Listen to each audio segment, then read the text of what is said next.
Olá pessoal, tudo bem? Hoje eu vou compartilhar com vocês uma história que daria um livro, ou até mais que um livro. Hoje eu vou contar como larguei tudo, absolutamente tudo, para me encontrar com um rapaz que conheci em circunstâncias muito inusitadas. A história começa quando eu morava em São Paulo, na capital. Eu estava de férias e decidi viajar sozinha para o Ceará, mais precisamente para Fortaleza. Estava namorando na época, mas resolvi tirar um tempo para mim. No Ceará, fiquei em um hostel e conheci muitas pessoas, tanto estrangeiros quanto brasileiros, todos jovens. Fomos a algumas baladas, bares e em uma dessas noites conheci um rapaz, que eu vou chamá-lo de Fulano. Nós dançamos a noite toda, mas eu contei a ele que tinha namorado e não quis dar meu contato. Nosso encontro ficou por aí, apenas uma noite de diversão. Voltei para São Paulo, mas o fulano me encontrou no Facebook e me adicionou. Começamos a conversar e em cerca de um mês meu relacionamento estava chegando ao fim. Continuamos a nos falar e eventualmente fulano me convidou para passar seu aniversário com ele em Fortaleza, que aconteceria em agosto. Eu já estava apaixonada por ele e conversávamos todos os dias pelo WhatsApp. Ele era mais jovem do que eu, com 21 anos na época, e apesar de não ser um galã, seu jeito e simpatia me conquistaram. Fui para o aniversário dele e a festa foi incrível. Voltando a São Paulo, continuamos a conversar e ele me convidou para voltar a Fortaleza, pois queríamos iniciar um namoro. Porém, a coisa começou a ficar complicada. Enquanto eu me considerava solteira em São Paulo e ficava com outros caras, ele também era um baladeiro e certamente se envolvia com outras garotas. Mas no fundo, sabíamos disso e parecia que estávamos bem com a situação. E para contextualizar melhor, minha mãe decidiu se mudar para o interior, próximo a uma tia, deixando-me em São Paulo.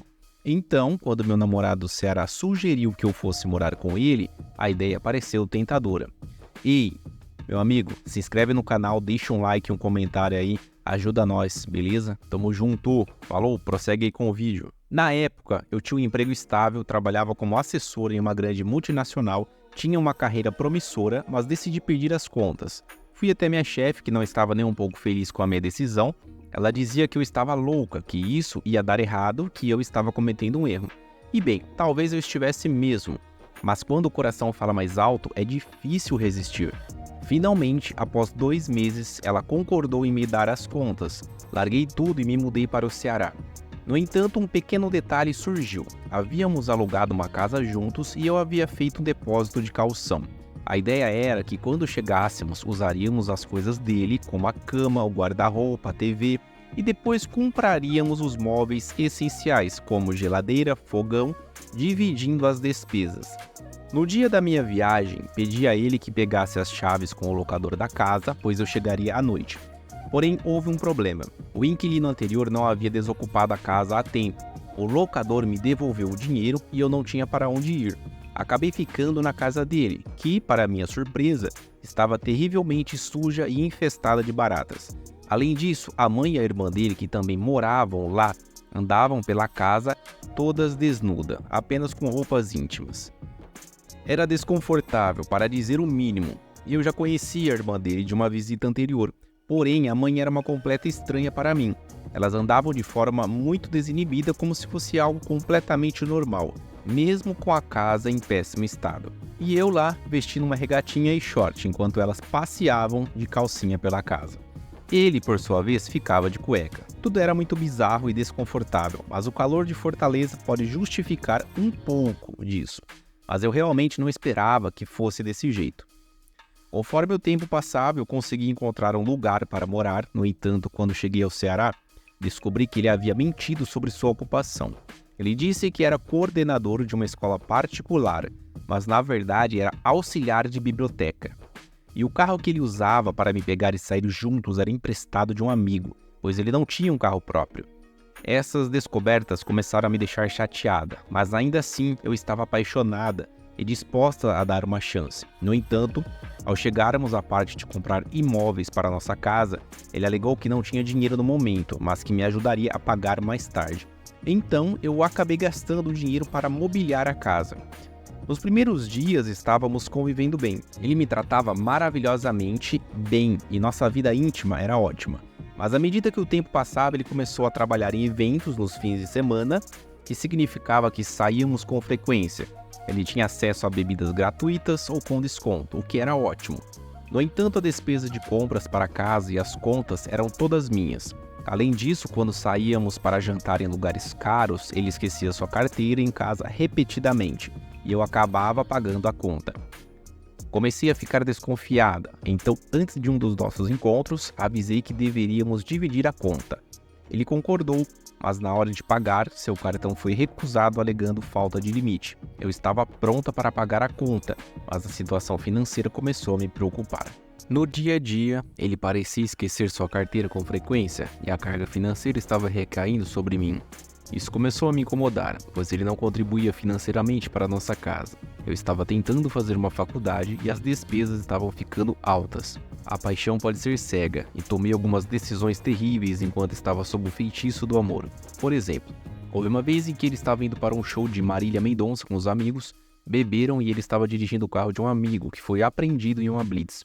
O carro era da mãe do amigo e o que ele fez quando chegou em casa foi contar a situação. E ninguém tinha dinheiro para resgatar o veículo do pátio.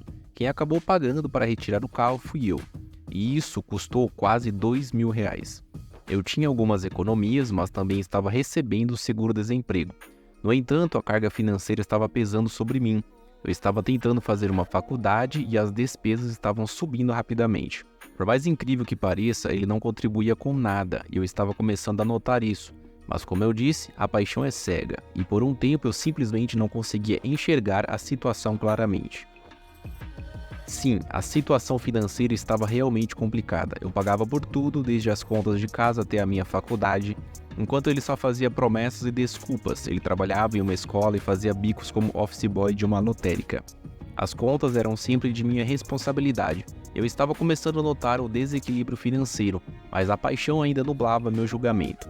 Aí começaram a surgir problemas com os pagamentos. Ele prometeu pagar a conta da luz, mas quando pressionei para que apresentasse os comprovantes, ele alegou que havia perdido-os. Isso resultou no corte de energia em casa. Eu fiquei chocada e frustrada. Mas acabei cedendo e pagando a conta para religar a energia. Em relação à faculdade, ele afirmou que havia pago, mas eu pressionei e comecei a desconfiar, porque a faculdade estava me cobrando ainda. Ele dava desculpas esfarrapadas e alegava erros na lotérica, mas acabava terminando na cama. Eu comecei a desconfiar e à medida que o tempo passava percebia que algo não estava certo, especialmente nas vezes em que saíamos e ele não pagava as contas. Eu comecei a ficar ainda mais desconfiada. No mês de julho, minha melhor amiga de São Paulo veio me visitar e enquanto ela estava em casa, R$ 200 desapareceram da minha bolsa. Quando questionei sobre o dinheiro desaparecido, ele negou qualquer envolvimento, mas eu comecei a conectar os pontos e perceber que algo estava muito errado. Sim, as coisas continuaram a ficar cada vez mais complicadas. O incidente com a minha amiga, onde R$ 200 desapareceram da minha bolsa, abalou seriamente a confiança que eu tinha no meu namorado. Mesmo que ele negasse veementemente qualquer envolvimento, eu tinha uma forte intuição de que algo estava terrivelmente errado. Nós tivemos uma conversa séria sobre o dinheiro desaparecido e, de modo geral, sobre a difícil situação financeira em que nós nos encontrávamos. Ele continuou a afirmar que não era o culpado, chegando até a chorar, mas a sensação persistente de que estava sendo roubada não me abandonava. Eu continuava pagando as contas da faculdade e o escritório onde ele trabalhava, mas também arqueava com todas as despesas das atividades que fazíamos juntos. À medida que o meu seguro-desemprego começava a se esgotar e as contas se acumulavam, a situação se tornava insustentável. Por volta dos 10 meses de relacionamento, eu estava absolutamente quebrada financeiramente. Meu estágio não proporcionava uma remuneração substancial e, francamente, eu não tinha mais dinheiro suficiente para arcar com todas as despesas do dia a dia. A paixão que me mantivera nesse relacionamento até então estava desaparecendo e a realidade crua da situação começou a se impor.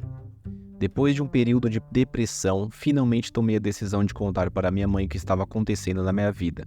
Ela percebeu que eu não estava bem e eu expliquei que estava passando por uma situação financeira terrível, mesmo tendo gasto todas as minhas economias e estando presa a um relacionamento que sugava todo o meu dinheiro.